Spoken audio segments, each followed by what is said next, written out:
Ils viennent de dizaines de pays d'Afrique noire et ont tenté la traversée du Sahara pour rejoindre l'Algérie puis l'Europe. Arrêtés en Algérie et ensuite expulsés au Niger, certains sont coincés ici depuis plus de 2 mois. Si on ne rentre pas en Europe, on n'a qu'à rentrer.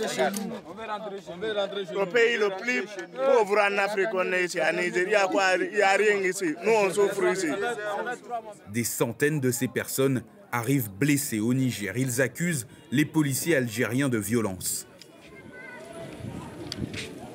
On est en train de courir comme ça, c'est eux-mêmes qui ont tapé nous, on a tombé. Donc c'est eux qui ont fait ça, nous. Vous comprenez? On a eu les fractures sur mon pied, fractures avec mon ami là aussi. Vous voyez? La plupart sont enregistrés dans un centre de transit prévu pour héberger 1000 personnes. Mais c'est au moins 2000 de plus qui demandent l'aide de l'Organisation internationale pour les migrations à Asamaka. À la source du problème, le ralentissement des rapatriements dû à la crise du Covid-19, mais aussi aux expulsions régulières des autorités algériennes dans des conditions très dures. Bon, désert là. On nous a jetés à 4 heures du matin en plein désert, sans nourriture, sans eau. Je n'avais plus aucune force. Ils tournaient autour de nous avec leurs véhicules. Ils tiraient des coups de feu pour nous faire fuir. Après ce tournage, nous avons contacté l'ambassade algérienne au Niger qui n'a pas souhaité donner suite à notre demande d'interview.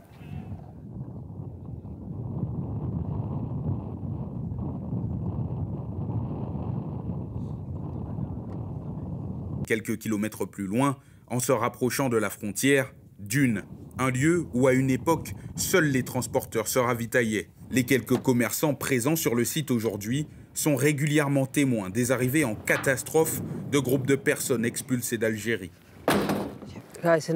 Ils ont souffert. Certains n'ont pas de chaussures, certains arrivent sans habits. Quand ils arrivent ici, ils ont déjà beaucoup souffert. Le nombre de personnes qui arrivent ici a augmenté. Avant, on avait 5 tentes. Aujourd'hui, vous voyez de vous-même, chaque année, le nombre de personnes augmente. Les organisations humanitaires mènent des opérations de sauvetage dans le Sahara. Objectif, éviter aux migrants perdus dans le désert une déshydratation mortelle. Ibrahim François part à la rescousse des plus vulnérables sur son tricycle. Le dernier convoi qui est arrivé, il y en a qui a sauté du véhicule. Il est tombé, blessé, il coulait du sang, des oreilles, de la bouche. En fin de compte, il est décédé. Il a été enterré ici à Asamaka. Quand ils arrivent, on leur donne ce carnet pour qu'ils sachent quels sont les dangers qu'ils courent, qu'ils encourent sur la route. C'est au moins 30 personnes abandonnées dans le désert par les autorités algériennes qui ont perdu la vie au nord d'Asamaka depuis 2020.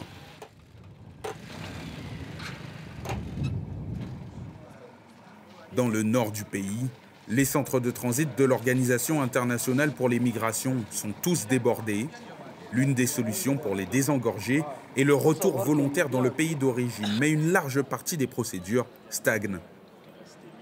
On se retrouve avec une surpopulation des bénéficiaires. On pourrait dire qu'on a généralement une manque de ressources, à la fois financières et aussi du personnel, pour assister ce nombre de personnes. Dans le centre de transit d'Asamaka, surpeuplé depuis des mois, certains organismes humanitaires craignent la propagation de maladies. On ne sait jamais quand est-ce que ça peut arriver, une épidémie. Et une épidémie, certaines maladies, quand ça arrive, même si c'est une seule personne, c'est préoccupant. Parce qu'ils sont très proches, ils sont très nombreux, qui vivent ensemble. Donc c'est là notre préoccupation. Depuis le début de l'année 2022, le nombre de réfugiés sur le sol nigérien a augmenté de près de 20%. Au 30 octobre, cela représentait près de 400 000 personnes. Les crises sécuritaires au Mali, au Burkina Faso et au Nigeria continuent, elles, de pousser des milliers d'individus à fuir vers le Niger.